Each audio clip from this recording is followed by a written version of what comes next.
Il est magnifique, votre sapin de Noël, illuminé par ses guirlandes et ses boules scintillantes. Vos enfants en sont très fiers. Mais êtes-vous sûr que c'est bien un sapin de Noël? Et si c'était plutôt un épicéa? Savez-vous comment différencier les deux? Ça n'est pas si simple, d'autant plus qu'il existe de nombreuses espèces de sapins et également différentes espèces d'épicéas. Sur cette image, nous avons côte à côte des épicéas et des sapins. Arrivez-vous à les identifier? À première vue, ils sont assez semblables, n'est-ce pas? Il faut dire que ce sont de proches cousins et qu'ils ont de nombreux points communs. Ici, nous avons un épicéa dont le nom latin est Epicea abies. Et là, c'est un sapin dont le nom latin est Abies alba. Ce sont tous les deux des conifères, car tous les deux portent à maturité des cônes. C'est entre les écailles des cônes que se cachent les précieuses graines. Savez-vous que les conifères sont apparus sur Terre il y a plus de 350 millions d'années, bien avant que n'apparaissent les arbres à feuilles qui peuplent aujourd'hui nos forêts? Sapins et épicéas sont également tous les deux des résineux, car tous les deux font de la résine, cette substance visqueuse et collante que l'arbre produit pour soigner ses blessures. L'un comme l'autre portent non pas des feuilles, mais des aiguilles qui sont persistantes. Ils gardent donc leur magnifique parure tout au long de l'hiver.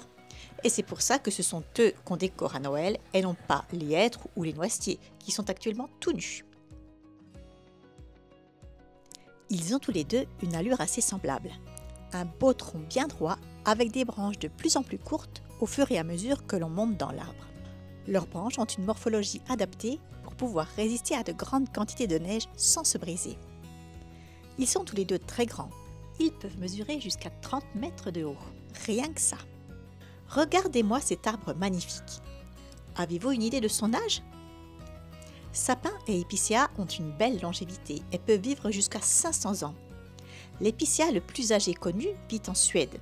Il est tellement âgé qu'on lui a donné un nom. Il s'appelle Oltikko et il a 9550 ans. Incroyable, non? Bon alors, c'est très intéressant tout ça, mais ça ne nous dit toujours pas comment les distinguer l'un de l'autre. Regardons ça de plus près. Oh mon pauvre, tu es tellement enfoui sous la neige qu'on ne voit même plus tes branches. Tu veux bien nous les montrer?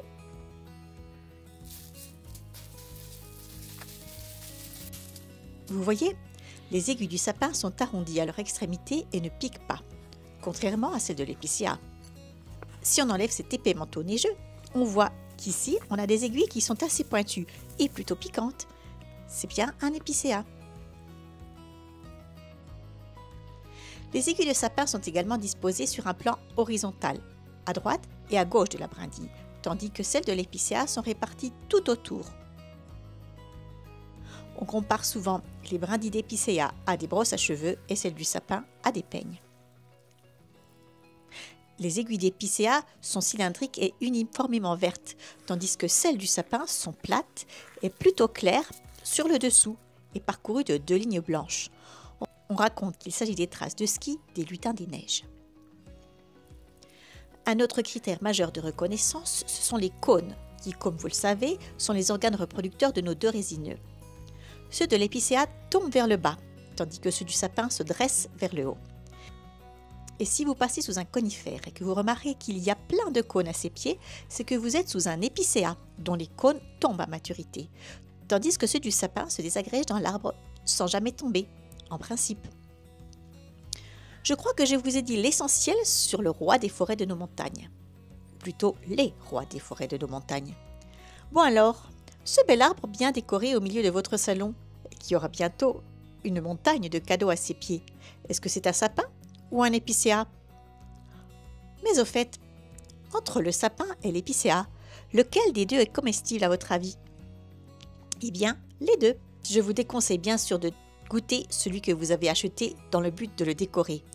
Il n'a pas été destiné à la consommation et doit être très probablement bourré de produits phytosanitaires.